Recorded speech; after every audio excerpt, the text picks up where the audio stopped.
ಈ ಬಾರಿಯ ರಾಜ್ಯಪಾಲರ ಭಾಷಣ ಖಚಿತ ದೃಷ್ಟಿಕೋನದ ರಾಜಕೀಯ ವೈಚಾರಿಕತೆಯನ್ನು ಸಾದರಪಡಿಸುವ ಜೊತೆಗೆ ಆಡಳಿತದಲ್ಲಿ ನೆಮ್ಮದಿಯ ನಾಳೆಗಳನ್ನು ರೂಪಿಸಲು ಮುಂದಾಗಲು ಇರುವ ಸಕಾರಣಗಳನ್ನು ನಿರ್ದಿಷ್ಟವಾಗಿ ಪ್ರಸ್ತಾಪಿಸಿರುವುದು ನಿಜಕ್ಕೂ ಗಮನಾರ್ಹ.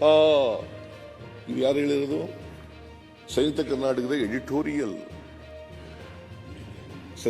ಪತ್ರಿಕೆಯವರು ಹೇಳಿರ್ತಕ್ಕಂಥದ್ದು. ಮಿಸ್ಟರ್ ಯತ್ನಾಳ್, ನಾನು ಹೇಳಿರೋದಲ್ಲ. ರಾಜ್ಯಪಾಲರ ಭಾಷಣದ ಬಗ್ಗೆ ಎಡಿಟೋರಿಯಲ್ ಬರೆದಿರೋದು. ಕೂತ್ಕೊಳ್ಳಿ, ಪದೇ ಪದೇ ಹೇಳಕ್ಕೆ ಹೇಳ್ಬೇಡಿ. ಉತ್ತರ ಕೊಡ್ಲಿ. ಹೇಳಿಕೆ ಅಲ್ಲ, ಆಯ್ತು. ಅದು UB ವೆಂಕಟೇಶ್ವರ ಹೇಳಿಕೆ. ಪಾಪ ಅವರು ರಾಜ್ಯಸಭಾ ವಿಧಾನ ಪರಿಷತ್ ಕಳಿಸ್ರಿ.